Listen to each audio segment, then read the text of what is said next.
is time to call to order the Guthrie Public Schools Board of Education regular monthly meeting, November 12th, 2018. Roll call, please. Davis. Present. Watts. Here. Smedley. Here. Harrison. Here. Flagg. Here. Bennett Johnson. Here. Salee. Here. Mr. President, we have a quorum. Thank you. Let us stand for the Pledge of Allegiance. I pledge allegiance To the flag of the United States of America and to the republic for which it stands, one nation, under God, indivisible, with liberty and justice for all.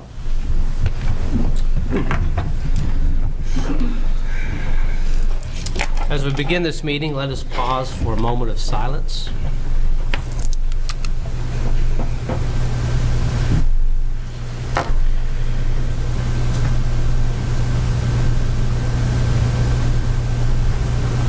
Thank you. Agenda item 6 is the seating of new board member.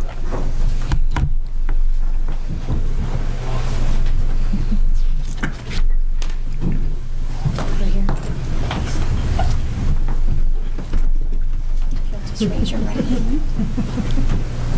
I state your name. I, Ron Flagg, Hereby declare under oath hereby declare under oath that I will faithfully perform the duties that I will faithfully perform the duties as a member of the Board of Education as a member of the Board of Education of the Guthrie Public Schools of the Guthrie Public Schools to the best of my ability, to the best of my ability, and that I will faithfully discharge and I will faithfully discharge all of the duties all of the duties pertaining to said office pertaining to said office and obey the Constitution and obey the Constitution and the laws of the United States and the laws of the United States and the state of Oklahoma. and the state of Oklahoma. Congratulations.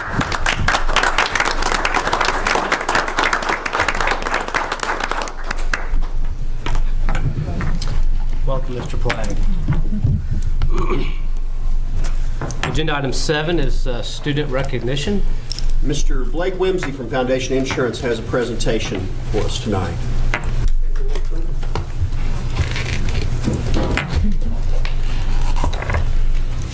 Hi everyone, I'm Blake Whimsy with Foundation Insurance, and this will be our second year to sponsor the Student of the Month program for the Guthrie Public Schools. And looking backward to October, that's our first one for 2018. And we've got Miss Teresa Avila nominated by her teacher, Miss Maker. And I'd like to read to you guys what she wrote for her nomination. She wrote, Miss Avila is always looking out to be a helping hand for others.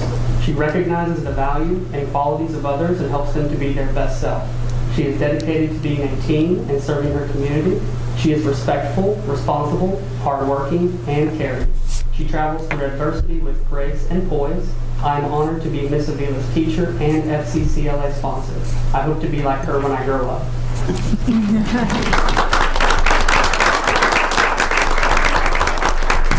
So Teresa, on behalf of Foundation Insurance, we've got a $60 gift card to Stacy's Place here in Guthrie. Thank you. You're welcome. Congrats.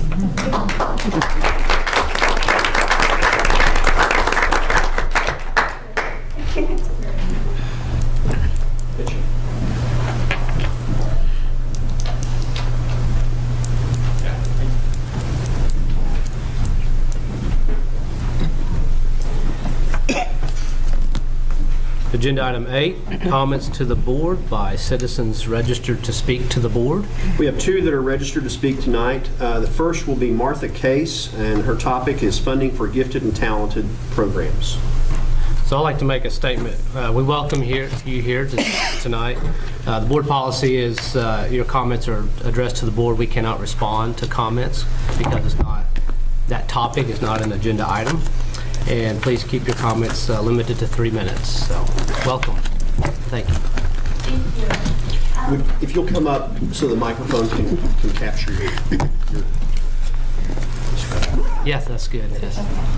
I just wanted to address the issue of gifted and talented funding. My daughter is in the program, and we're very, very happy about that. Very pleased. She's just over the moon on the day when she has that gifted and talented program time. And I know from some other parents, it's just a small group, and I feel like there are probably more kids besides my daughter who'd be really fired up. The ideas that she gets from that time are exciting, and I think if we had the funding to do more than 1 hour a week, to get a few more kids pulled in, it could be a resource not just for those kids, but I think it could also be helpful for the teachers, that excitement is contagious, and then they become kind of leaders like Miss Avila, and just wanted to put that out there, that it could be even more beneficial, perhaps. Okay, thank you. The next citizen registered to speak is Betsy Jones, and her topic is the bond proposal.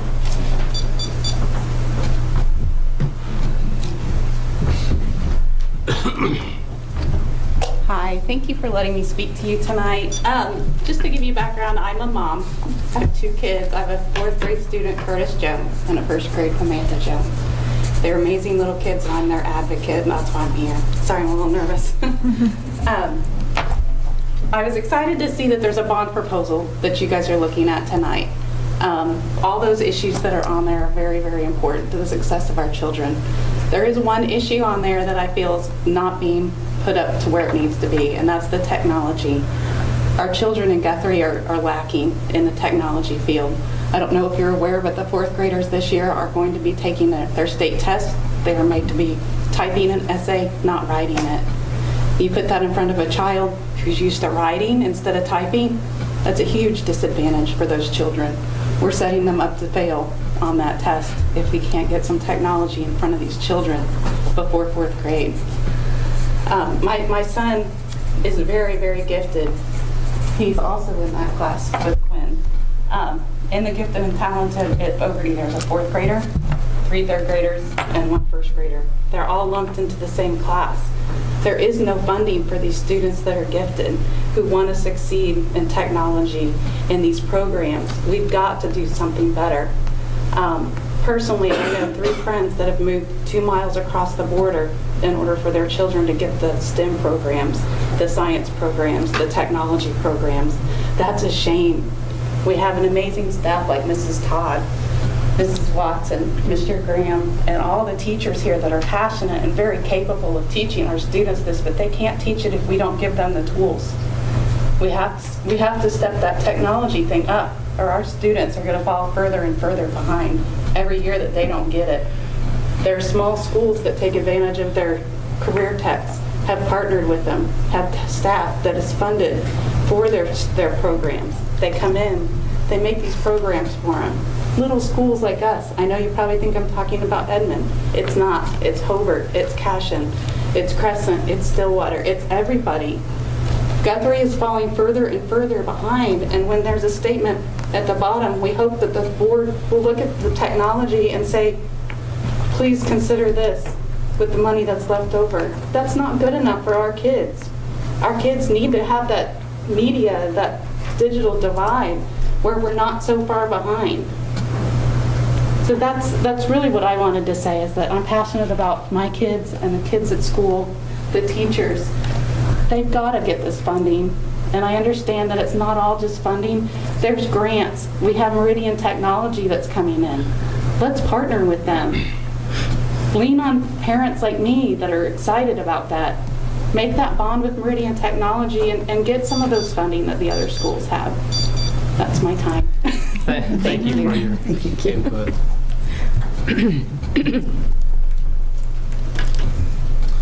Okay, item 8B. Are there any comments by the board members? Mr. President, I'd just like to say that throughout the football season, I've traveled to several different fields and have been able to witness in the performances of other bands, and comparing it to Guthrie Public Schools, I can just say hands down Guthrie Public Schools has the best band I've seen all season, and I just want to tell them that I really appreciate their performance and their interactiveness with the game, during the game, and at the halftime shows, how professional they look, and I'm just really pleased with our band. Okay, agenda item 9, the superintendent's report. I have several items. First of all, wanted to give an update on Charter Oak. We are, the gym floor has finish on it, and it looks great. It's curing right now as we speak, and they are in the process of assembling the bleachers on there. And so that is the last final thing on the construction project, and then the contractor has been working with us on punch list items and trying to make sure that we have the building fully what we anticipated. We're very pleased with how that's going. The next thing, several administrators, we went to Thanksgiving luncheon at Meridian Technology Center. We have, as you know, many partnerships with them, but the item that we enjoyed the most was enjoying a Thanksgiving lunch that was prepared in part by some of our students, and they were very pleased to see us there, and it's a fun time, and the food's always really good. Yesterday was Veterans Day. Today, students at each site participated in assemblies. I was fortunate enough to attend assemblies at Central Elementary and at the high school. We certainly want to thank all the veterans for their service to our country. Some good news from our special ed department. Tamara Kurger, a high school math special education teacher, received a 2018 NEFE, which is National Endowment for Financial Education Jumpstart Educator Scholarship. It was awarded to 5 teachers who use the NEFE products to teach personal finance in the classroom. The scholarship covers travel, registration, and instruction at a school in Ohio for her to assist her in professional development. Also, it is School Psychology Awareness Week, and we are fortunate to have 2 school psychologists who serve our Blue Jays. And so if you see a school psychologist, hug them on their special week. That's my report. Thank you. Agenda item 10 is the presentation of the Long Range Planning Committee priorities. We have a member of that committee that's going to join us, also reminding the board and the audience that we had 2 board members that participated as committee members, Janae Pearson and Jennifer Bennett Johnson. But tonight we have Zach, come on up. Mr. Zach Robbins, who is on his 2nd tour of duty with the Long Range Planning Committee, and the letter has been in your packet, and I know some of you have read the letter, but he's going to fill in some of the blanks on that so that you can maybe understand a little bit more about why the letter was worded the way it was and how we're going to, how the board can. Good evening, board. Thank you for allowing me to come in on behalf of the committee. As Dr. Simpson said, this is my 2nd time. I was able to be a part of the original 2013 Long Range Planning Committee, along with Mr. President here, and a couple of others that aren't on the board any longer. As we met in 2013, we walked through, looked through at each and every building, went stem to stern, visited other school districts, got a good understanding of what a good building looks like, what problems are, where there are deficiencies. Then we also met with bonding agents who taught us and showed us how to do the math on the subject, and so accomplished at that time. And then we put that recommendation forward, and the board responded. And as we know, the citizens of the Guthrie Public School District passed that. And now I'll just kind of go off on my own on behalf of myself as a member of that committee. It was very good to see how well that bond was set and made, and then it's great to see those things that were said were going to be done. I believe that the school district looks better and is on the right direction, though there is a lot of work. And so a few months ago, Dr. Simpson contacted me again and asked me if I would again be a part of the committee, which I gladly accepted. And we brought on a few new folks with us, and so we again caught us up to speed on where the buildings were at. We went and toured. I didn't get to. I was gone that night, the first night to tour the new building. but have heard great things about it and look forward to seeing it real soon. And so then we begin to talk about what we think are the most needed things for the future. As you guys look towards another bond, look towards the future, we sat down, looked through things, ran numbers, again talked to the engineers, architects, all of those things, and we came up with a grouping of things that we thought were the most important for the district today. The first thing that we looked at was the necessity of building a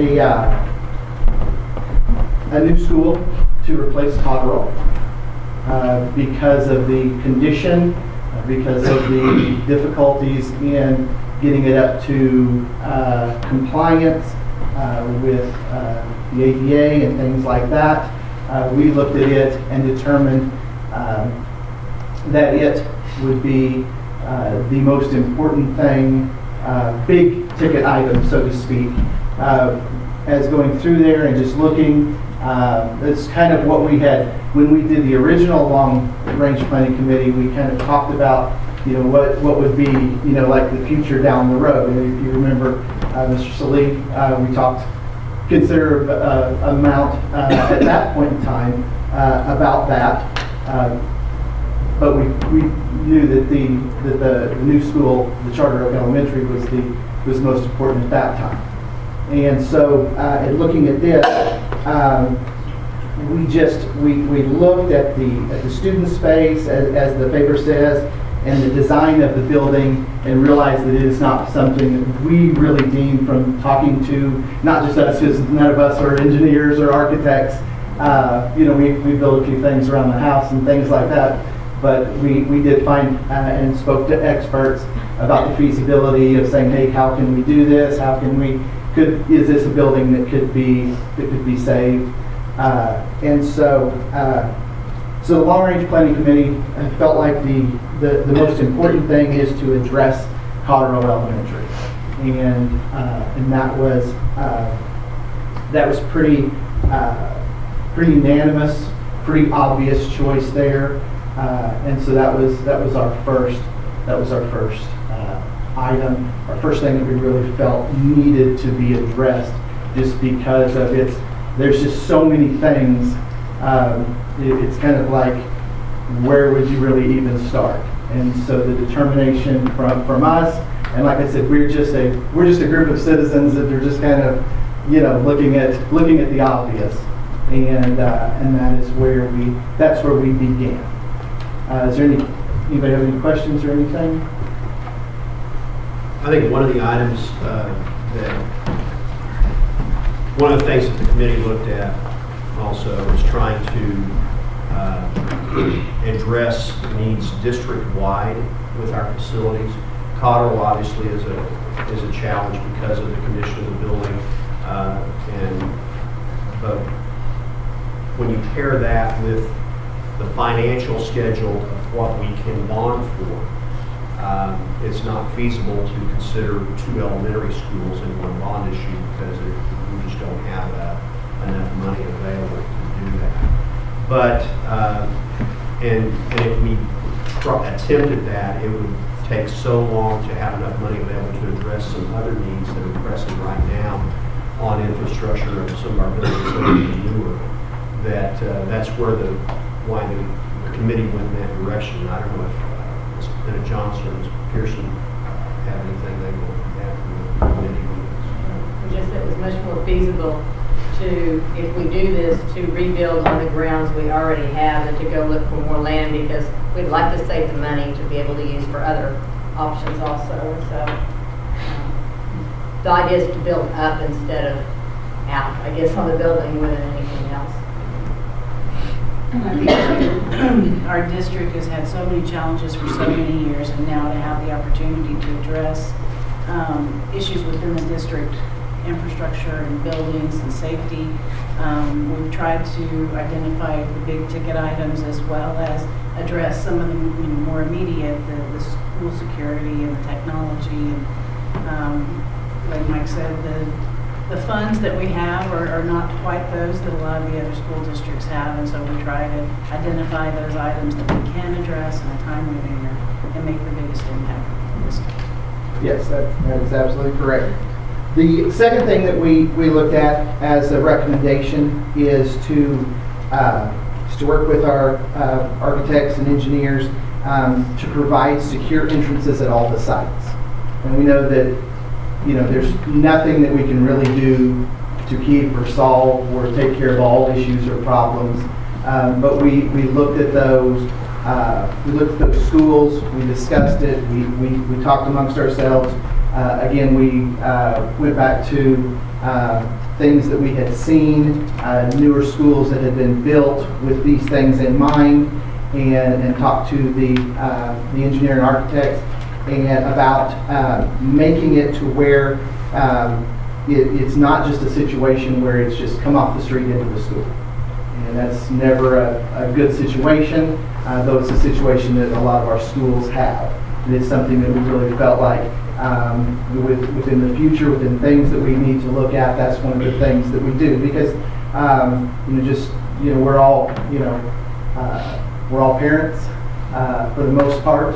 And, each day when that's that thing that drives us, is to know that our children are safe and secure. And so we just really felt like that was a very important thing that needed to be addressed. Again, as just a recommendation, because as you guys know, you guys are ultimately in charge of that. You guys are ultimately will decide to author as you see fit. But that was just our recommendation that we needed to start to begin at some place. Like I said, there's all the schools with different entrances and different things and different ways being built in all, from the oldest school to the newest school, and everything in between. We just needed to begin to look at some way to give our schools just a little bit of security, a little bit of buffer, just from being on the street, in the school with the students. And that was our second thing. Our third thing is to address the HVAC needs in the district throughout the entire district. As we know, some of those were taken care of with the last bond. And that would have been the high school that's being and Central. And with the funds available, that was kind of where we looked at from that, and what you guys decided as a board. But we just kind of looked and said, it would be nice to settle this district-wide, to be able to have heat when we need heat, have cool when we need cool, have proper airflow. As we know, as we've looked through buildings, things were added on and hallways were closed off, which created different humidities, which create mold and all sorts of other things. And as it is, it's just one of those things that we would think that it would be nice just to say, okay, everything's up to date. Everything's taken care of, at least in this, because I'm sure the teachers here, the educators, would say it's pretty hard if it's 101 in the summer and the early parts of the school year, and 58 degrees in the winter time. It's pretty hard to get kids to focus on what they need to do if there's that level of discomfort. And so so our recommendation was to try to address as many of the HVAC needs throughout the entire district. Another thing that we talked about was the completion of the exterior renovation of the junior high. We all love the new windows. They look great. And kudos to you guys for having that, for seeing it through. It, just like Central, is absolutely beautiful. It's go by, everybody that is in my car, I always say, look at those new windows, and we're very proud of that. And the junior high, as we've met through with the engineers and architects, we know the junior high is a great building. It has had issues and things, and one of those places where opinions go all over the place. But through talking with them and hearing them and using their knowledge and wisdom and education, it's a great place. And it would be really great to see it, that exterior renovation, that envelope, that closed up to where the outside stays out and the inside stays in. And that was our next. And that dealt with, Dr. Simpson, if you can help me here, that talked about roofing. Tuck pointing, roofing if needed, and the windows. Yes. And it's additional water. Yes, and then the rest of the back of the building. Yes, and that way the envelope would be around the building. Outside would stay out, and the inside would stay in, and there wouldn't be any transfer between that with that done. Another thing we talked about was at Fogarty, going through it and updating the restrooms and auditorium. We have also, through our time with the architects and engineers, we've looked at Fogarty as a very viable and very good school. It just needs a little love. And we had talked about the necessity and need for new restrooms there. And then we had also talked about the necessity for some updates, renovations to the auditorium area there. It's a part I know that as a Fogarty dad, I know that auditorium is a central part of that school. A lot of things go on there, and it's just one of those things that would be a really nice thing, a nice addition to that school, is to have that updated with new seating, lighting, things like that. It would just be a really good upgrade there. Plus, it would also give some things towards that school also. As you know, as we begin to look at this, you have all of these with the neighborhood schools. Now you have different places, and you really have a desire to say, we want to look at how we can not necessarily just make people happy, but actually do make upgrades to things as money is available and that. And so that's what we looked at. And then we talked also about renovating all of the restrooms at the high school. And again, with the new HVAC system that will be installed, was covered by the last bond, correct? That this would be another upgrade there to the high school in having new restrooms throughout that building. And then finally here, and it says, we talked about this quite a bit when we built this letter. And it says, finally, the committee urges the board to continue the commitment it began in 2015 in allocating portions of future bond issues toward technology, enhancing safety, security, and the learning environment of the students of Guthrie Public Schools. It was very important for us to let you guys know that was not a tag on, that was not a byline, that was not just a, hey, here it is, if you can find a little money, throw it that way. But technology is a far-reaching thing. And we saw how technology has allowed us to monitor all the schools. The SROs are able to look on and see all over all of our schools now. That's technology. Then the same technology helps the child learn. And so technology is a very far-reaching thing, and so it wasn't really our desire to say, okay, we need X amount of laptops, so many iPads, so many things, because as we know, you can price something one day, and 3 days later, it's obsolete. And so it was at the end of the letter, but it in no way, shape, or form just said, hey, we just want to toss you a little money here or there. It's very important to us. Technology is super important. Technology is used, like I said, in everywhere. Everywhere from phone systems to being able to track what doors open. There's a lot of different places in a lot of different areas where it goes. It's not just an iPad or a laptop or a computer or here. It's very far-reaching, and we just wanted you guys to know that it's very important for us to let you guys do your job. And you obviously know that we need lots of technology, and we need lots of things. There's lots of areas, but we just did want to say, hey, one of our recommendations is for you guys to look, is for you guys to do the research that you all do and make that determination where it is. Because for us, we're just a committee who gives a recommendation. It's just Dr. Simpson basically convenes us, brings us together, and says, "Hey, let's give our opinions as citizens to the board, and then they will make the determination from there." But technology is incredibly important to every single person that served on the Long Range Planning Committee.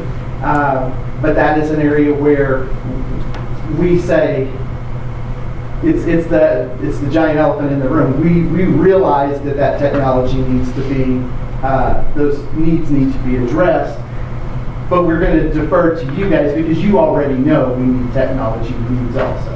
And so that's why it was there, but there were several people there that really were afraid that that's how it would come off, but I really wanted to make sure that you guys know, and anybody that would see this, just because it's there, it just happens to be that paragraph on the letter. It is very important. It's very important to each and every one of us that were on there. If you guys would like to add any of that. I agree very good. Okay. And so, is there any questions that anybody might have?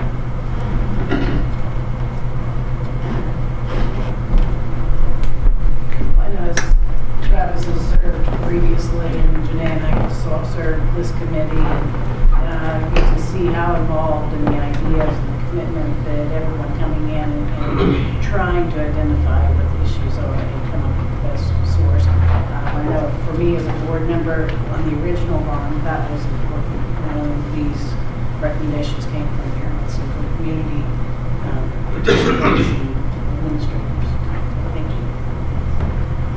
Yeah, Mr. Robbins, I want to thank you and the entire committee for taking the time to meet. It's a significant time commitment. And as a board member, I know the entire board feels this way. We really value your input and your recommendations. You guys and the committee, you're the advocates for us in the community, and we go forward with these bond issues, having you there to answer questions as they come up. It was very helpful, and I really appreciate and respect your time that you invested in this district. I just want to say thank you. Thank you.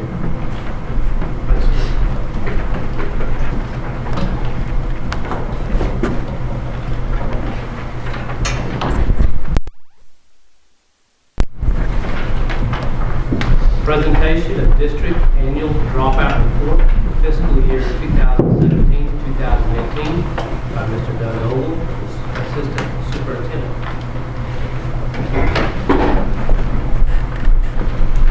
Mr. Sleep, if it's all right, I'd like to do, I think it's 12 and 13 on their presentation with the ACT, the dropout, and the remediation rate all on the slide. Okay.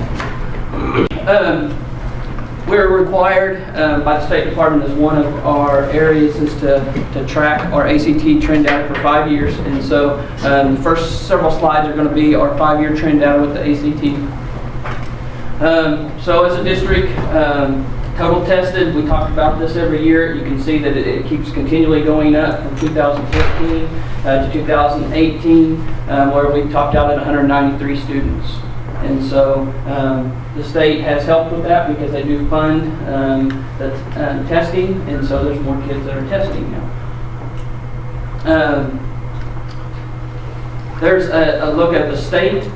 As you can see, just like we talked about, as we're growing, the state is growing just because of the state is providing funding. We did dip a little bit from 2017-18 as a state, a little bit of the amount that were tested, but we're still showing that increase of the amount of students that are taking the ACT. Doug, is this just based on the junior class last year, or is No, this the entire this is district? This is the seniors that graduated last year, the last test that they took. When we get ready to do the grade cards, Mr. LeGrand, when he gets up here, that will be the juniors, the test that they took for their subject test. So this was the seniors that graduated last year, their last ACT score that they took. So they could have took 6 tests, but it's the last one that they took that's reported. It's not an aggregate of all their schools. I'm sorry, but I'm back a page on the total tested. Does that include the sophomores, juniors, and seniors that took the test, the 1, 9, and 3, or is that just a? That right there would have just been the seniors. That would, okay, that's what I was like.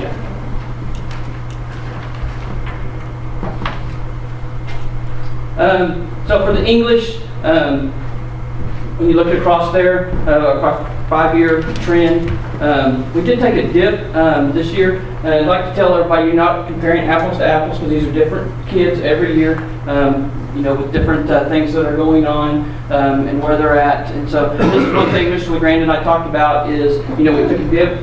What are we doing? We went back and kind of discussed some things. And so I know when Mr. LeGrand gets up, he's going to talk a little bit about what they're doing at the high school. But we had a pretty good trend, and we're trying to get to that state average.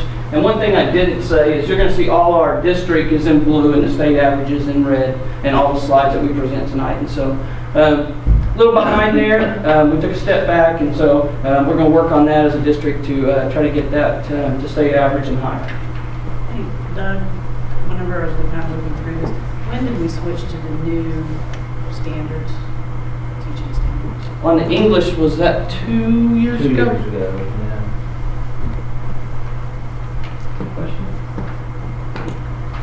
The math, when you're looking at that, it's been pretty consistent there. One of the things I would say is, you know, we cut into that from 2017 to 2018, still not the same kids, but we closed that gap. And so, you know, looking at that right there, we're getting close to that state average. We're just a little bit behind, but we're making good trends. And when you see some of the data that we're going to present in a little bit, it makes some sense with our higher achieving kids. So, our reading, basically the same as we were in 2017. We're in 2018. We didn't gain any ground, but we didn't lose any ground. And so, that's where we're at there. Of course, like I said, we keep wanting to at least get to that state average and get higher. The science did make a little bit because the state average dropped. We stayed consistent with the 18.6 from last year. And so made a little bit of ground there. And so we'll keep trending, trying to get there. This is a composite of all of those tests together to get your average. And so, as you can see, we're still about the same as we were last year. The scores dropped, but we dropped right there with the state average. And so, didn't gain, didn't lose, but still got some work to do. Remediation rate, this would have been 2017 seniors, because it takes a year to get that data in. And so when you go back 2 years, we had 1.1% of the students that graduated have to take a remediational science class. To the state average is just, you can see right there, is less than a half. The other three, I'm really, I'm pretty proud. We're right there. English, 16.7, and 16.2 was the state average, so we're really, really close there. And then look at our maths. We really, compared to where the state average is of 34.7, 27.2 of our students had taken remediation. So, and then the last one there is reading. And we're at 5.4 of our students when the state average was 9.3. And so I think we're doing some good things with our students. They're getting them ready for the ACT. I know Mr. LeGrand and his staff are still working on ways to prepare them. And so having a senior at home right now, I know that we are looking at different ways to get the students prepared as well. So this, Doug, back up just a second. This slide that you see right here is, I would say, the most significant measure of what we're doing. And when they go go to the next level, and they don't require as much remediation as the state average. It's highly what we are accomplishing at the high school. But why wouldn't those numbers seem to contradict the ACT scores in the math? Why is it the district ACT mathematics is lower than the state, but yet our remediation rates significantly lower?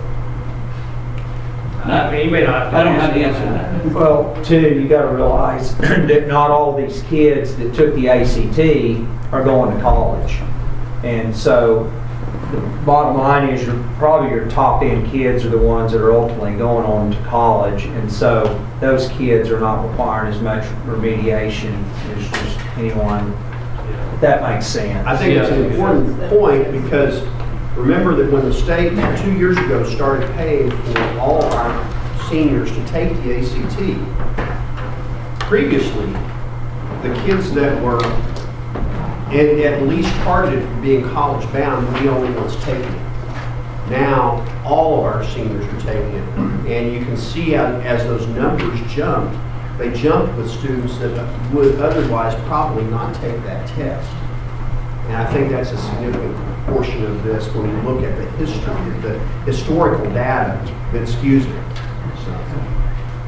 One of the things I want to say before I go into the dropout report is the ACT as is reported here is actually a score, and so those are what students, and so that's the average. When Mr. LaGrange gets up and talks about the junior test, it's going to be a percentage of the students that meet college readiness. And so I wanted to say that so when you start looking at when he gets up here, it's not this, we're not looking at scores, it's going to be a little bit different how they present that.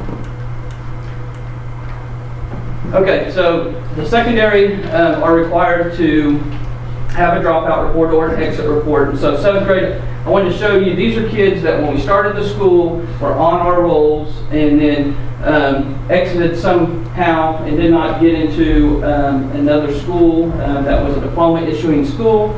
And so we had 35 in 7th grade that exited to another school, 1 dropout, 1 exited to homeschooling, and 253 finished out the year. So in 8th grade, we had 36 that exited to another school, 3 dropouts, 2 exited to suspension, and then 227 finished out the year. So 4 dropouts out of about 510 students. And so those are students that may end up coming back or go to another school, but when they run this exit report, if they are not in another diploma school and they're still not on our books, they're considered a dropout. The high school, 9th grade, we had 39 that exited to another school. We had 12 dropouts, 1 exited to homeschooling, 1 exited to suspension, and then 256 finished out the year. 10th grade, we had 23 exit to another school, 8 dropouts, 1 exited to homeschooling, 1 exited to suspension, and then we had 273 finished out the year. 11th grade, 16 exited to another school, 11 dropouts, and then 219 finished out the year. And in 12th grade, we had 4 exit to another school, 9 dropouts, 1 exit to another homeschool, 1 exit to suspension, 13 finished out the year. We had 188 graduate. On that 13 finished out the year, that just means they did not meet the requirements to graduate. We had several of those 13 that over the summer or back in the fall will come back, but they do count that they did not graduate on our graduation report. And so if you put all that 9 through 12, we had about 4% of our students that dropped out. Okay, Doug, when you say on the 12th grade, 188 graduated, and then back to page 2, we talked about 193 seniors took the ACT. Are you telling me that almost 95% of the class took ACT test? Yeah. And we're required, when we start talking about the other tests, we have to test at least 95% of our students. So 95% took the ACT. Yeah, we get dinged if we do not test at least 95%. So, how did that dropout rate, how did that compare to previous years? I mean, you you have anything to compare to? It's pretty significant, about the same. When we go back and look at that, and I'll add that next year so we can go back and I'll do another 3 or 4 year data, and when we have committees, I'll bring that next time, but it's pretty close to the same. We see that in 9th grade, we do have a lot of kids that when they get in high school, they get in there, they drop out. As you can see, as we come through, the same trend data is by the time they get to seniors, the dropouts are really low. Of course, they're about to graduate, and so the dropouts that we usually have there are the kids that get really behind. But one of the things that the high school administration staff has done is starting their junior year, if their credits are way behind, we offer them favor right away to get them caught back up and go to alternative school. So they're catching those and monitoring those early, and so that's why our dropout rate is going down a little bit, and our graduation is going up. One of the things that we need to issue a caveat here on when we look at historical dropout data is the state has changed the definition of a dropout about 3 times since in the last 12, 13 years. And so it's hard to compare over a long period of time and have it truly be apples to apples as well. So, and as they make those changes, they've made it more sensible, but it's still difficult to compare other than in small bits. Any other questions? So I was curious, all these grades, there are a lot of kids exiting to another school. Are they being replenished by kids coming from other schools to our district? So are enrollment numbers pretty static throughout the year? Our enrollment is about even, because if we go back on October 1 count is what we look at that we just finished, and we were actually up, I believe it was 7 students, and so we've been gaining about as much. Our ADM did go up. I believe it was, what did I tell you today? They told us 47 students, I believe. Yeah. And so we are going up a little bit, but one of the things that we're tracking and the registrars are where are these students going, and so we'll have some data to be able to find out, where are they exiting to? They're going to other public schools, they're going private, or they're going charter, and so we'll have some data that we'll be able to look at that as well. Anything else for me?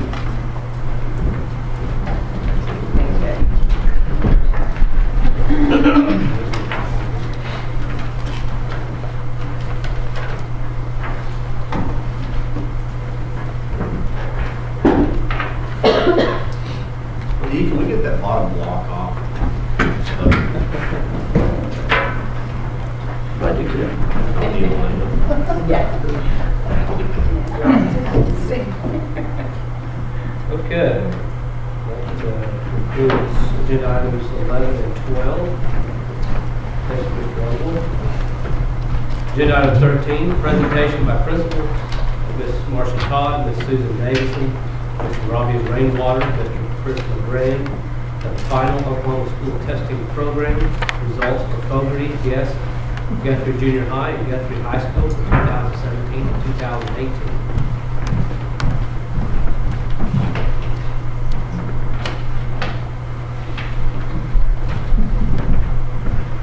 Okay, for our OSTT last year, sure.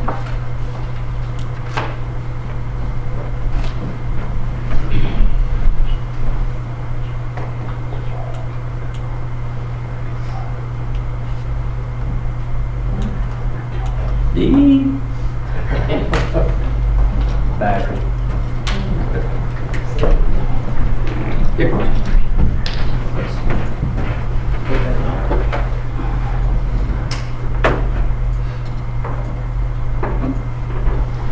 Okay, so we're going to start with math.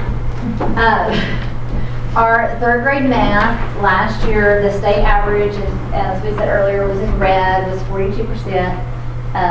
The third grade average was 25%. We've always, that's always been a weak point for us. We kind of knew going into this year that we would drop based on them changing the cut scores on the testing. We are working toward bringing those math scores up. Of course, we are, dissecting those new standards bit by bit. We're looking at our data, looking at data, and looking at data. tracking every single one of those students across the board and can pretty much nail by the end of the year who's going to pass and who's going to fail that test. We are intervening and trying to remediate as much as we can for third grade, but that's something that we continue to work on. For our reading, again, they adjusted those cut scores to, I believe, the national level. So the state average was 34% proficient and Fogarty's was 16% proficient. I went back and totaled our RSA numbers for this so that we would have those, and the state average for RSA was 78% and Fogarty's RSA numbers were 67%. That's the portion that they have to pass, the reading comprehension and vocabulary portion of the test that they have to pass to be promoted for the RSA. Say those percentages again. For the RSA? Yes, the state average was 78%. And Fogarty's average was 67%. And just because I'm not familiar with the vernacular, RSA. Is the Reading Sufficiency Act, which is part of our Oklahoma law. Third grade reading. The third grade reading law / RSA. Absolutely. Yes. Marcia, is third grade the first official state testing we see? Yes, ma'am, it is. So this is kind of where we see where we're starting with. Yes. Yes. We're collecting lots of data over the, and I'm really anxious to do that with neighborhood schools. But tracking those kids from first, second, third grade, all the way up. So this year we have a good line of data on our third graders all the way back from kindergarten to kind of help us, see if how they've grown each year, if they've had the same gaps and what we're doing there. Any more questions?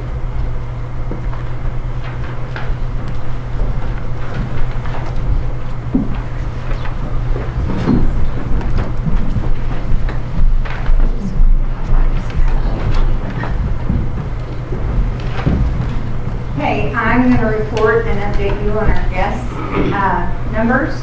On our fourth grade, we have 31% of guests proficient, and the state average was 37%. So we're kind of closing that gap. With fourth grade ELA, 31% of the district and 36% of the state. One thing we've always done is with having fourth grade guests, we're able to start looking at that now. Working with fourth grade teachers, but they're with the neighborhood schools. But my fifth grade teachers are looking at this because they're looking at what standards were they weak at in the fourth grade so that they can make sure they're building on those and covering those even more in depth when they get to those same type standards. Fifth grade, we saw some growth. We have 31% at the district average, and that was 1% above the state average. But how do you brag on that when it's still 31%? So we're glad we're above the state average, but we know we still have places to go. Our ELA is 39%, again, fifth grade above the state average. The state average was 37% in the language arts. The science, we were just 1% below state average, and that's much closer than we have been in the past, so we were really excited about that growth there. One thing I would say about fifth grade, it will start the online test this year, and as one of the parents had mentioned, fifth grade is the writing test, so they will be actually doing their writing portion on the keypad. We have been working towards that. All of our iPad cards were replaced over the summer with Chromebooks to where there is actually a keyboard that they're using, and so that basically I have to where every class at one grade level could have technology in their classroom. I have 6 Chromebook carts, and then the 3 computer labs are still in place. So we do have that to where at least every class, every day could be on one grade level. But basically the way they have it is each team of about 3 teachers shares that so that each day they can be transferring it. So we are working towards that technology. Susan, are they learning how to type? Are they just pecking? No, that is actually when I talk about 6th grade, which granted 6th grade is not doing the writing test, 5th grade is. Now they're trying to start that. We used to have a program at GAS long ago. And so they're doing some online. They found an Epic that they're working on, and so they're working on keyboarding in 5th grade. but it's a bad place to start when they've got to take that writing test, but they're doing the best they can. And I know we've talked about it within the principals that we need to start at those lower grades with that keyboard. So they figured out they can't use their thumbs. So they're trying it, but it's not working for them. So we're working at it.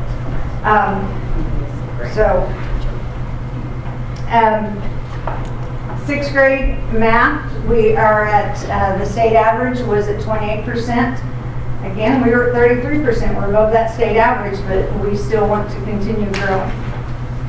Sixth grade ELA, 35%. We were a little bit below the state average there at 38%. One thing sixth grade's looking at is they're trying to, kind of following something that the junior high's done, we're trying to, in our last 35 to 40 minutes of the day, doing a study skills with the students who did not pass the state test. And about every 3 to 4 weeks they switch. 1 week we'll focus on the ELA. ELA teachers are doing intervention with those kids who didn't pass. The other classes are doing some type of enrichment. We've got anything from life skills, newspaper, just different things. One teacher's just doing art, things that we've had to not focus on in the curriculum because of focusing on that. So students who pass the test are doing some of those. And then the next set will be math, and we'll pull those kids who haven't taught the math. And then I know just now they're going to redo some MAPS testing to see if we've had some growth. And that's kind of an incentive for those kids to grow in their skills as they can get out of that class and start doing other, we call them electives, as they grow. So that's one of the new things we're trying in sixth grade to build on this. Any questions? I'm just curious with what you just said of them having to start taking their test online and typing and stuff. Do you expect statewide that's going to be a disaster? Do you think everybody else knows how to type? I mean, I just don't see that being easy for these kids to do at I that don't age. think it will be. I mean, we were still working on getting kids to write really well, in the writing test. So I think statewide it's going to be a difficult thing for them. In what grade is that? Fifth. Fifth and eighth grade are the writing test. So I'm kind of curious or interested, since we're talking about elementary, because my boys were going through the lower grades. It seemed like there was some experimentation, team teaching, rotating different classrooms, and it seemed like going back to one teacher. We're still team teaching. We're still team. I was wondering if you know. Sixth grade is also even trying to break it up more and doing more of the junior high type schedule, just because we felt like some of their disadvantages at sixth grade are those kids are older, and if they traveled with the same kids all day, that's when in the afternoon they felt like they were having some discipline problems. So they're trying to break up the kids they're with to where they're not with the same kids all day, actually in sixth grade. And the same thing for the lower grades. You just talked about. For team teaching? Yeah, it's still team teaching, or back to just a homeroom teacher. This year, since we went to neighborhood schools and we're kind of odd in numbers, we are not team teaching this year. Any other questions for me? All right, thank you guys. Thank you.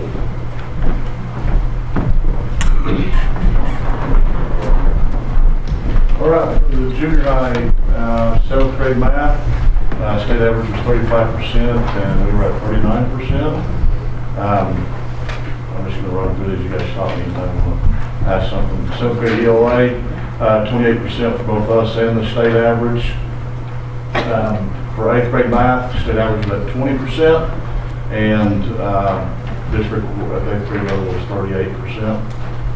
And for ELA, 34% at the state level and 39% here in Guthrie. And for science, again, I think I said this last year that for several years we stood up here and science was the scapegoat. Now they're the highest average statewide. So figured that one out. Due to the STEM program? I think that has something to do with it as far as our scores in relation to the state average, but my comment was more related to, for a while, the state average for science was in the bucket. Everybody's like, what are we doing, science, science, science? And now it's the highest, so just statewide. So it's trying to figure out where that's going to land or what they're looking for is kind of difficult at times. But we're pretty pleased. It's kind of like what Susan said, though. Even though we're at or above state average in every subject, it's hard to get excited about 40. But we are we're pleased, but we're not satisfied type situation. We're going to keep working, trying to get better. One thing that I said last year, and I'll reiterate again today, is that research is showing that what a normal 8th grade kid is doing in math today is what the average senior in high school did in the 90s. And I think what you're really going to start to see, when they talk about rigor, I don't think they've really figured out what rigor means to them. So they just take a higher grade level and fall down on a lower grade level and say it's rigor, as opposed to keeping it at the same grade level and asking them tougher questions. Higher level thinking skills and taxonomy and that sort of thing. But I think what you're really going to see is you're going to start to see, because this being the second year with these type of scores in relation to a national test that is not a grade level test, you're going to see a lot of fluctuation from year to year, because you're going to have one year where kids just aren't ready to be a senior when they're in 8th grade. And then you have another year where you have a large group of kids that can handle that type. It's very developmental, and I think we're, well, I know we are, at times asking kids to do more than what they're developmentally capable of doing at the time. But anyway, I think you'll see a large fluctuation in that from year to year as we keep going through this, and especially as long as they keep moving this to a national test, it's on a grade level test. So, any questions? Do you all still offer keyboarding in 8th grade? Yes, keyboarding is, every kid will take that 9 weeks. It's in a rotation with our creative writing classes. What we found with our creative writing is less is more. We can get more out of kids by asking them to write 18 essays than we can by asking them to write 40 essays. They will stay hooked up. Once you get into the 39 weeks and they're still writing the same type of essays over and over and over again, you start to see, not only does the quality go down, but the quantity goes down also. You have a whole lot less kids doing them, and they're doing them to be doing them and not getting better at them. So we have those, each kid will take a semester of creative writing and 9 weeks of keyboarding. And in that fourth 9 weeks, what we do is we take the kids and we kind of see where they need help before they go into state testing. And when we do our test prep, or I think they call it boot camp at high school, or whatever you want to call it, we put those kids where we think they need to be, and especially depending on what they're going to be asked to do in April. 7th grade, we're probably not going to put them as heavy in the writing during that time, because their writing portion of the test is basically just grammar and that sort of thing. They're not really writing an entire essay. But we want our 8th graders definitely to be practicing more essays during that time. So we try and stagger, we stagger the 9 weeks depending on what that group of kids is going to be taking in April. We try not to set up anything in relation to testing, but we also want to prepare them for what they're going to be held accountable to when April rolls around. So. And their written test is keyboarding on? Yes, yeah. But the keyboarding is very important, obviously. So, and it's not just important for the writing test. It's very beneficial for those kids to know how to use a keyboard before they go into computer apps as a freshman at high school. Chris and I have talked about that numerous times. And if we get rid of keyboarding at the junior high and don't have it at the lower levels, then those kids aren't going to learn how to type until they get into, they're not going to learn how to type accurately until they get into high school at the freshman level, and it puts them behind in taking the computer apps classes or whatever those technology classes are. But yes, I do think our STEM program has been very beneficial to that, and the changes we made with that, making it a core class for every student, and still offering the elective classes, which we call the our world classes. We have building our world, exploring our world, and those type of things. And so where they build rockets and build bridges and learn how to create apps, all those type of things. But as far as moving our STEM as a core class, it's not only benefit our science, it's helped our math, because that puts our STEM teacher now on a team of teachers that gets to meet with the math teacher and the science teacher regularly, just like everybody else does, and so they can really plan their lessons in conjunction with the topics that are going on in the regular classroom as well. Do you know anything that like attributes to why the 8th grade math score statewide is so significantly lower? I mean, it's so much lower. It's 20%. I mean, it's like, I can give you the answer on all, but it's not going to be politically correct, so stop me whenever you want to. well, I'm just curious. I mean, because it's significantly lower than the state average on all the other subjects.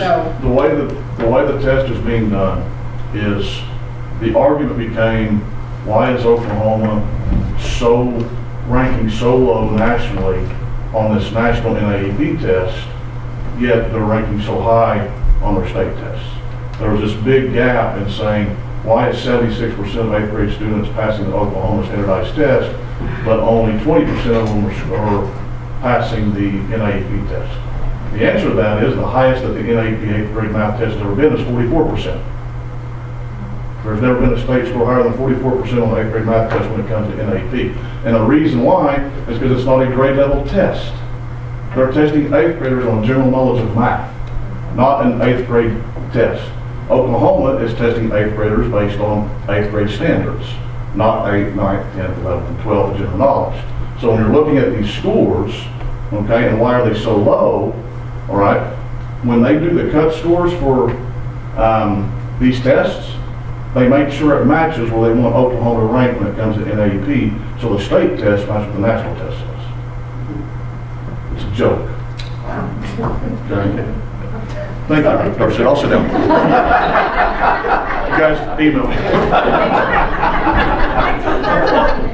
Chris, I did want to fill in a couple of blanks there before Chris starts on the high school.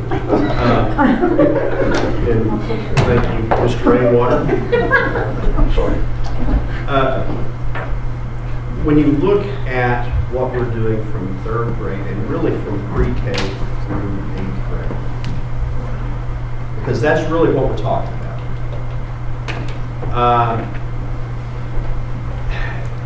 7 years ago, when we started this, when I became superintendent, and that kind of coincided with a whole lot of the report card and this focus on scores and things like that.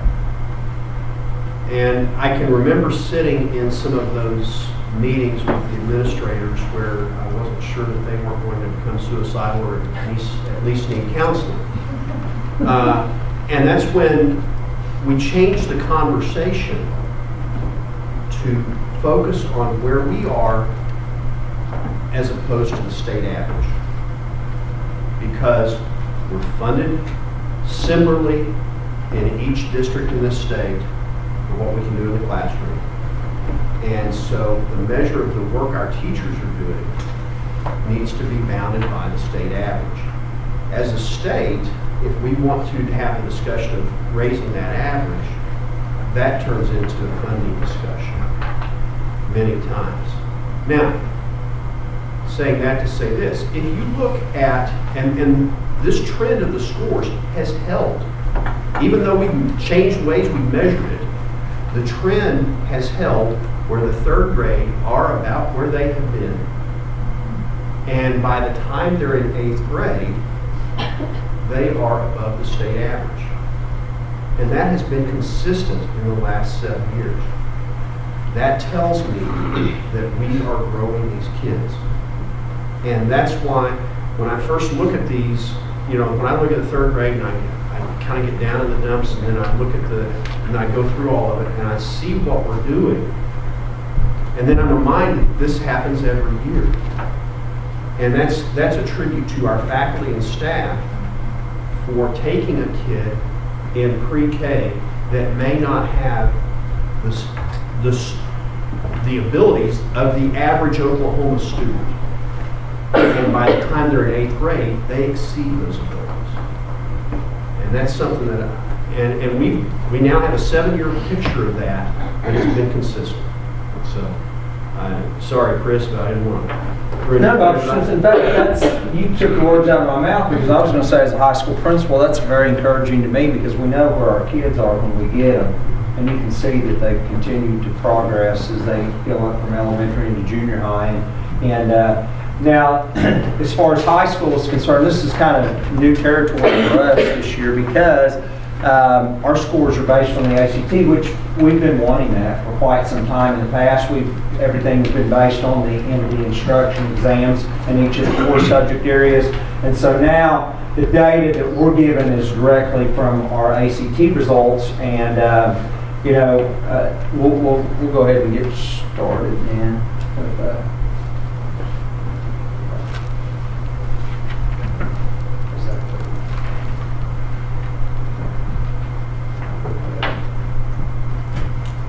whoops.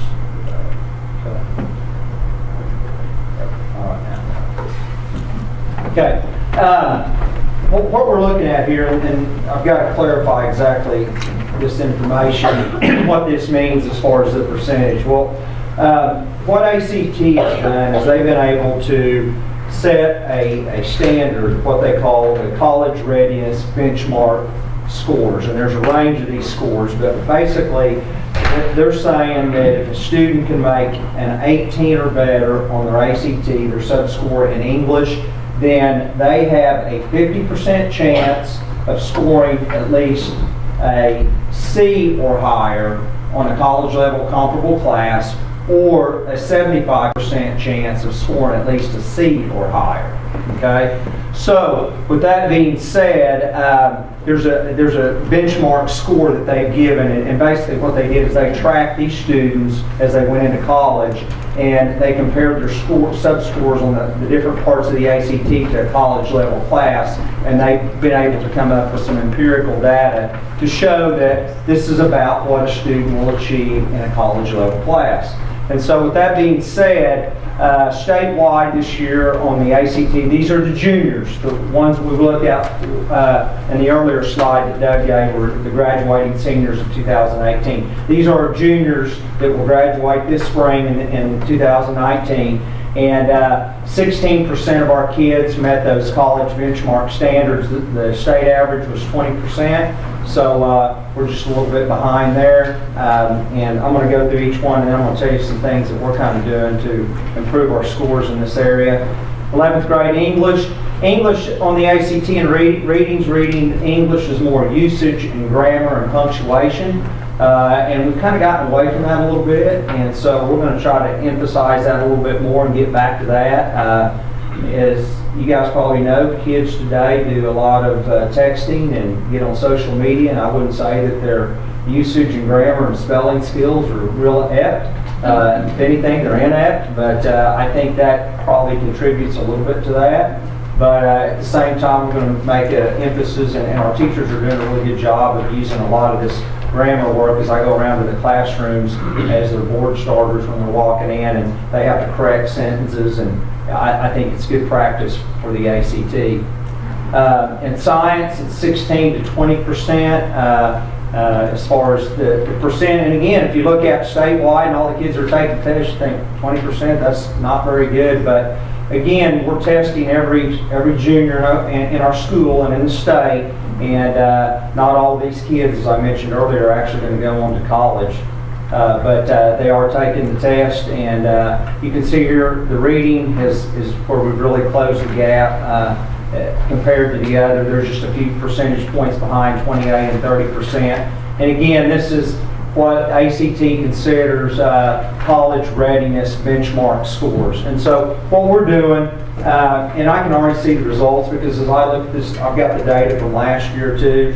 And in English alone last year, we had a discrepancy of 14 percentage points, whereas this year our discrepancy was 7. So we pretty much cut that in half in 1 year. And I should probably put that up there too. And then in reading, there was a discrepancy between last year's seniors and this year's juniors of 10 percentage points between district and state. And this year, as you can see, there's only 2%. So I'm seeing growth there. But what we're doing is we're working on ACT prep.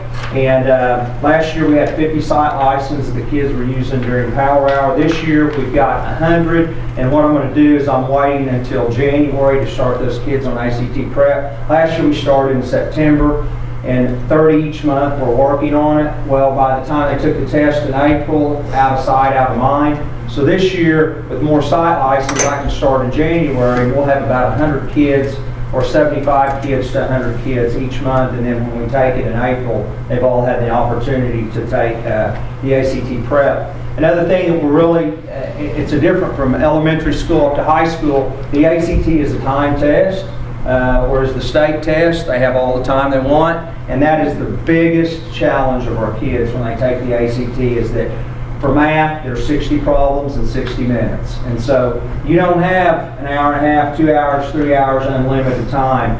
You have to get in there and manage your time wisely. And we're also taking the pre-ACT. So Wednesday, all of our sophomores will take the pre-ACT, which is basically like the ACT. And that is a great practice test in preparation for their junior year when it actually counts. And we're comparing that data from their sophomore years to their junior year to look for growth individually with our students. And I think that's going to help. But getting back to the time, our math teachers are really, whenever they give benchmark exams, they give them an hour to take the test. And so we're trying to give them the same type of scenario, testing situation that they'll encounter on the ACT. Because some kids, and I mean, some people in general, they just, with time, they don't do well with it. And so they got to practice it, and they got to learn to manage their time, and there's some different test-taking strategies that they can focus on in the different subject areas to help them manage that time element. But we're all working hard there, and you know, this right here is probably the one that I'm most proud of, because this is a percent of students that were met the benchmark, college readiness benchmark standards in all four. Because a lot of times kids will like be really good in English but not very good in math, or they're really good in math and science but they're not very good in English. Well, these are the percent of kids that passed all four of them. And if you take our top kids at Guthrie High School and compare them to the top kids across Oklahoma, look there. I'll take our top along with everyone else. And so state average was only 11%, but if you take our top kids, and this year we have like 238 kids, that's like 23 kids, and it's probably no coincidence we have like 30 kids right now that are up to valedictorian. That's a very good indicator of the percent of kids that we have that are our top level kids and are scoring really high and will go on to college and do great things. So anyway, did everyone kind of get that then? And again, it's all new to us. This first year we've actually used the ACT data, and so we kind of have an idea now what we need to focus on and work on, and we'll continue to do so. And I think you're going to continue to see improvements in our scores from one year to the next. Plus, I'm pleased because we're testing, Doug didn't mention it, but like if you compare last year to this year, we actually tested like 15 more kids than we did the year before, and we either maintained or we're just a little bit above what we were the year before. So I think that's improvement in and of itself. Any questions? Any questions for any of them? I had a comment, not so much a question. And I think I made a similar comment last year. You guys have set such a high standard for yourselves, and you can see the disappointment when you say, you know, we're comparing it to a 30% or a 40%. So you can see the drive and the desire that you have to improve these students. And I know that we've seen it in the reports that you've presented over the last couple of years, where, you know, when the target keeps changing, you still keep striving. And every single one of you talked about how you're analyzing the data that you're getting, and you're collaborating together, taking ideas from one school to the other to improve so that you're preparing that for the long term. And I just want to say thank you, and that what you guys are doing is very, very impressive.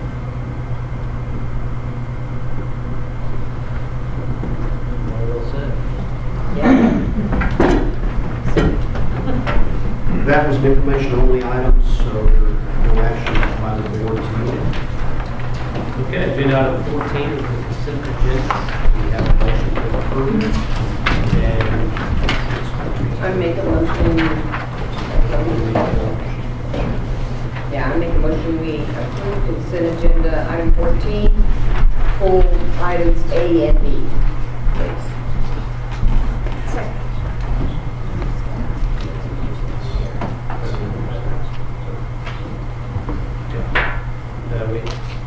We have a second. Roll call, please. Davis. Yes. Watts. Yes. Smedley. Yes. Pearson. Yes. Flag.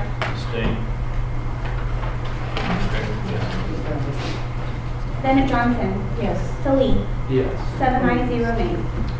Now we need a motion to approve the consent agenda items A and B. We're going to separate them individually. Okay, so a motion for item A, please. Mr. President, I make a motion that we approve the consent agenda item 14A. Second. Roll call, please. Davis. Yes. Watts. Abstain? Smedley. Yes. Pearson. Yes. Flag. Abstain. Bennett Johnson. Yes. Salee. Yes. 5 ayes, 2 abstentions. Mr. President, I make a motion that we approve consent agenda item 14B. Second. Roll call. Davis. Yes. Watts. Yes. Smedley. Yes. Pearson. Yes. Flag. Abstain. Bennett Johnson. Yes. Salee. Yes. 6 ayes, 1 abstention. Okay, agenda item 15A, part of the business agenda.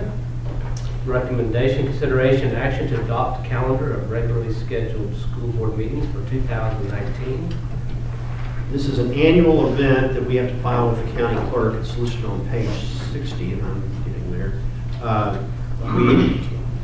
In order to meet the Open Meeting Act requirements of the state of Oklahoma, we have to file this with the county clerk prior to December 1st, I believe, 15th, yes. And that will set the dates for all of the board meetings for the 2019 calendar year, not school year, but calendar year. And so the dates all lined up, and every once in a while we have to move around around the 4th of July, but it worked out this year. And so that's the dates that are on page 60 are the second Monday of the month, and recommend approval. I move we approve the calendar of regularly scheduled school board meetings for 2019. Second? Any other discussion? Roll call, please. Davis. Yes. Watts. Yes. Smedley. Yes. Pearson. Yes. Flag. Yes. Bennett Johnson. Yes. Salee. Yes. 7 ayes, 0 nays. Agenda item 15B is discussion and possible board action to pass the 2019 annual school election resolution. This looks a little different than it has in the past. Some of the wording is a little different because the law changed. And if you remember this last legislative session, the election of school board members, we will have the same filing period of December 3rd through the 5th. We'll have an election on February 12th if more than 2 file for either of the seats that are to be considered. If only 2 file, the election will be in April 2nd. In the event that there is, in February, an election with 3 candidates, and one candidate gets more than 50% of the vote, they are elected. If a runoff is necessary, that will be in April. I can't tell you why they did all this, but it wasn't the main focus of the last legislative session, so it has. But and obviously Mr. Flagg is serving out the term of Mr. Pennington through until this next election, because Mr. Pennington resigned with more than 50% of his term remaining. And so that's as good of an explanation probably as I can give you for all of this. We took the resolution from the State School Board Association. Recommend approval. I make a motion that we approve the 2019 annual school election resolution. Second? There's a motion and a second. Any other discussion or questions? Roll call, please. Davis. Yes. Watts. Yes. Smedley. Yes. Pearson. Yes. Flag. Yes. Bennett Johnson. Yes. Salee. Yes. 7 ayes, 0 nays. Agenda item 15C, recommendation, consideration, and action on renewal agreement with Northwest Evaluation Association. This is an annual contract that we bring to you on the evaluation instruments that we are required to provide for our students. There is a list of them. We have gravitated toward the MAPS testing, and Ms. Walters is very diligent in making sure that we get the best deal and bang for our buck. Recommend approval. Make a motion we approve the renewal agreement with Northwest Evaluation Association. Any other discussion? Roll call, please. Davis. Yes. Watts. Yes. Medley. Yes. Pearson. Yes. Clyde. Yes. Bennett Johnson. Yes. Lee. Yes. 7 ayes, 0 nays. Agenda item 15D, recommendation, consideration, and action upon the 2019 Oklahoma Youth Risk Behavior Survey for 9th through 12th grade students, sponsored by the Oklahoma State Department of Health. This is a random, they keep telling us this is random on this, but we seem to be always sort of drawn out of the hat. This is an item for the health department, and it assists them. And we have a gentleman from the health department here to discuss that if need be, but it provides them a area a way to target their funding so that the most needs are addressed in the state. I think that's... Yeah, in regards to the random as well, it is random. The system is done by the CDC, doesn't see the school name. It's just based on enrollment, and it rolls through. Some of the larger districts seem to get picked, more often than the smaller ones. Y'all also participated in another first and fifth grade health survey with us as well. Y'all have been a part of that. So it's not so much targeted as we only get 50 schools statewide, and so we are one of only 3 states in the nation that gets weighted data every year. We participate in YRBS, which normally we're number 1 or number 5 in the nation for bad things: teen pregnancy, cardiovascular disease, obesity. So the reason why we're able to get weighted data is because so many schools say yes. Once we're in the school, most students say yes. We don't have a problem with students opting out. Normally, if they do not participate, it's because they're not present that day for some reason. So really, it's the participation of the school that makes it so successful. And we do send home consent forms, so the parents have an opportunity to opt out as well. It provides great data. We used to have these, this is the old show, where it's an intro, methods, all the research and the study. I know a lot of y'all are interested in this level of data. I am too, but our population is moving to where they want to see one page of things, data points, recommendations, what can we do? And a lot of our administrators will actually post these up in their school versus you might read this at your desk, but they want their population to see these things. So these data get used, not only that for state and national performance measures, but they're very helpful, and I can go on and on, but just to say we really would appreciate if y'all could participate. And part of the reason why is, like I said, the 50 schools only. If y'all say no, we don't have a replacement. So we sample without replacement. So we try hard to encourage schools. The high school will get a $500 stipend for participating. And we provide all the materials. We send our staff to do it. And normally it's just 2 classes on average. I mean, it could be 4, it could be 1. That's random as well. So we randomly select from the class list. And we do all the work and just say, please let us come in for 1 hour of your time. I have a question. Are these results or surveys shared with the district? Because as I look at some of the questions dealing with depression or suicide, do you share that information? Yes. In past cycles, I would send an email to the State Department of Education and say, please shoot out the email to all superintendents in the state. They didn't do it this last cycle, meaning we do it every 2 years, so it was 2 years ago. But we try to do it the year after we get the data, so every intervening year. And so, as you mentioned that, even though these are statewide, generalizedly, you can still look at it as a district and say, unless we believe we're really high or really lower than the state average, we can probably assume our kids are somewhere near that. So like you said, depression, it's close to 25% of kids say they feel so anxious or sad for 2 weeks or more in a row, which is almost a clinical definition of depression. So that's startling, and it should startle all of us, because all of our indicators in this survey, whether it's alcohol use, tobacco use, sexual behaviors, physical activity, nutrition, they're all either going down or going up in the positive direction. Depression and suicide are staying straight, along with bullying. So those 1 depression question, 4 suicide, and 2 bullying questions are just plateaued. They're not improving, they're not getting worse, they're not getting better. And so it really shows us there's a mental health component to our kids. And even though we're improving in these other behaviors, it doesn't mean we should stop measuring the data or stop trying to improve their behaviors. We want to keep that trend going the right way, but we want to keep measuring this to find out what's going on with our kids. And now we only can find out so much at the surface level. Y'all in your programs and your interactions with the kids, you'll find out what is going on, whether it's at home, outside of the school, but part of the school community, like online bullying.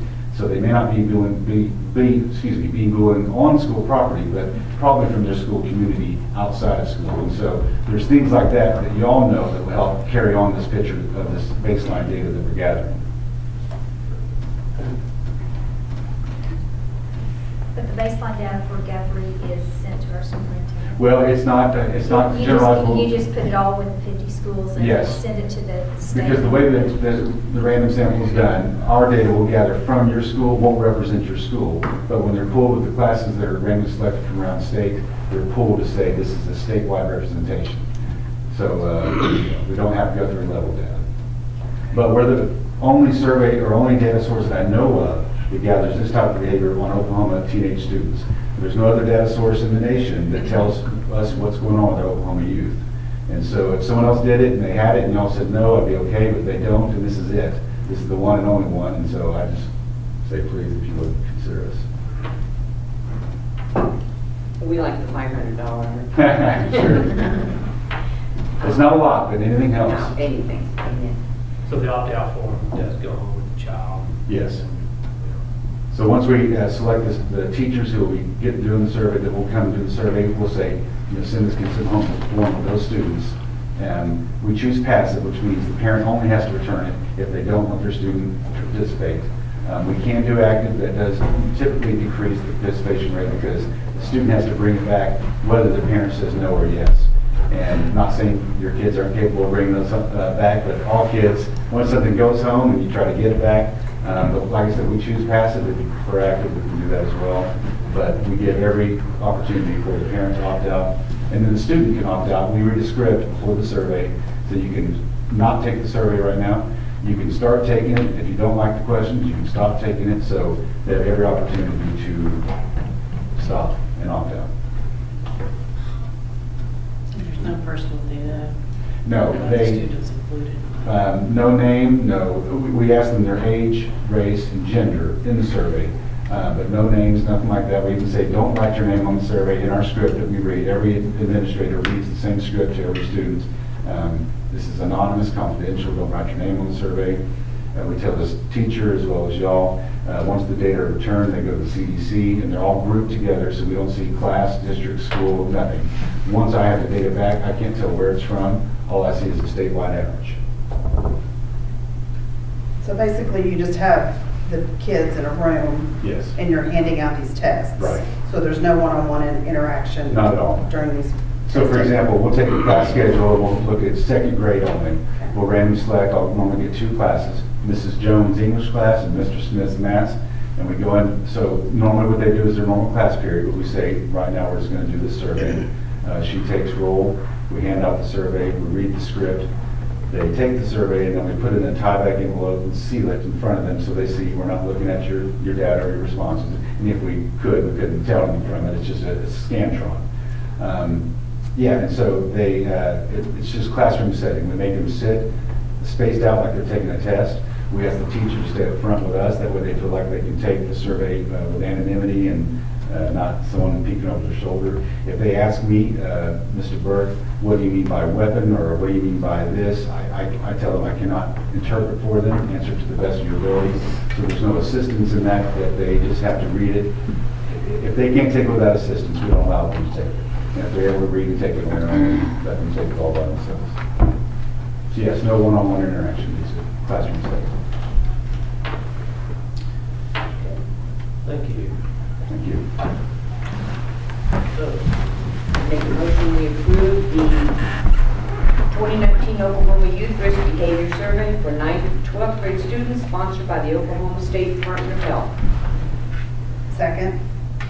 We have a motion and a second. Is there any questions or discussion by the board? Roll call, please. Davis. Yes. Watts. Yes. Smedley. Yes. Pearson. Yes. Clyde. Yes. Bennett Johnson. Yes. Salee. Yes. 7 ayes, 0 nays. Agenda item 15E is recommendation, consideration, and action for memorandum of understanding between Rose State College and Guthrie High School for the dual concurrent program for 2018 to 2019. Items E and F are annual items under consideration by the board for our concurrent enrollment our relationship. Item E is with the relationship with Rose State College, and item F is with Northwestern Oklahoma State University. One of the things, if you are wondering why we're just now doing this, a lot of times they're not totally sure until they put the actual name of the instructor on there, and for the whole year. And so sometimes they're struggling to get the names for the second semester until a little bit into the first semester. And so that's part of the reason for the timing of this. And sometimes they can't, there's classes that they can offer that are new, or classes that, especially in the spring semester, that they don't have it then without an instructor for, and they have to pull that back. So recommend approval. We have a motion to approve 15E. I make a motion we approve the memorandum of understanding between Rose State College and Guthrie High School for the dual concurrent program for 2018-2019. Motion and a second. Any other discussion? Roll call, please. Davis. Yes. Watts. Yes. Smedley. Yes. Pearson. Yes. Flag. Yes. Bennett Johnson. Yes. Salih. Yes. 790 nays. Agenda item 15F is the recommendation, consideration, and action upon memorandum of understanding between Northwest Oklahoma State University and Guthrie High School for dual concurrent program 2018-2020.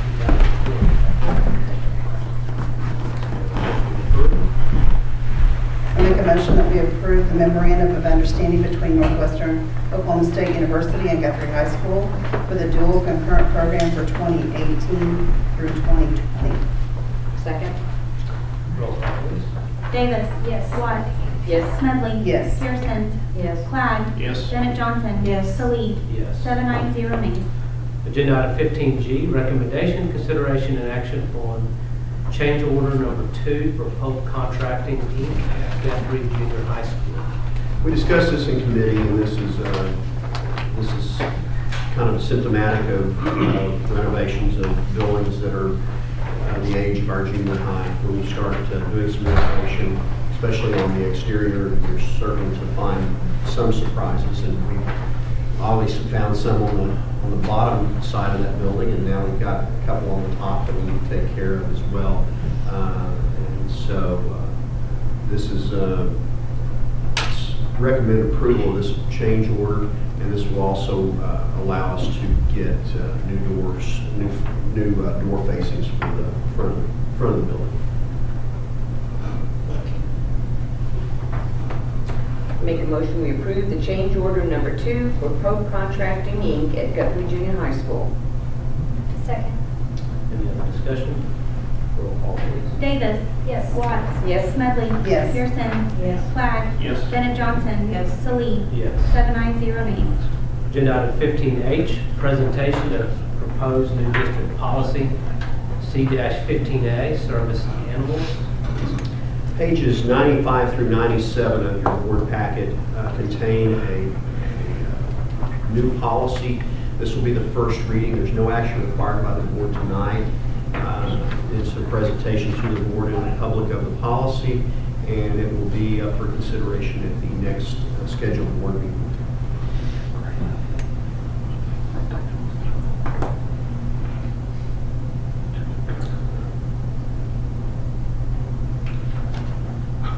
So, any discussion on that? Will we be able to, when we have service dogs, will we be requiring liability insurance for the dog? We will not, and that is on discussion of our attorney. And I have an email. Okay, sorry. Agenda item.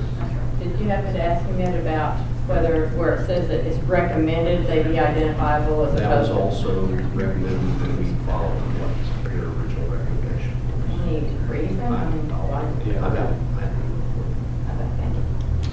Agenda item 16, proposed executive session for the purpose of discussing employment of personnel FMLA request, resignation, separation from employment, and transfer of position request. All is set out on the personnel reports. The discussion of extra duty assignments is listed for 2018 and 2019. Disclosure of which information would violate the confidentiality requirements of state and or federal law, all pursuant to 25 Oklahoma statute section 307, B1 and 7. Do we have a motion to go into? I move we go into executive session. Second. Roll call, please. Davis. Yes. Watts. Yes. Smedley. Yes. Pearson. Yes. Clyde. Yes. Bennett Johnson. Yes. Salee. Yes. 7 ayes, 0 nays. Okay, it is time to acknowledge the board's return to open session. Only items in Agenda 16 were discussed in the executive session and no votes were taken. This shall constitute the executive session minutes. So agenda item 17, vote on action is set out on the personnel reports. Mr. President, I make a motion that we approve the personnel report. Second. Roll call, please. Davis. Yes. Watts. Yes. Smedley. Yes. Pearson. Yes. Clyde. Yes. Bennett Johnson. Yes. Salee. Yes. 7 ayes, 0 nays. Agenda item 18, action upon recommendation of extra duty assignments for 2018 to 2019. Do we have a motion to approve?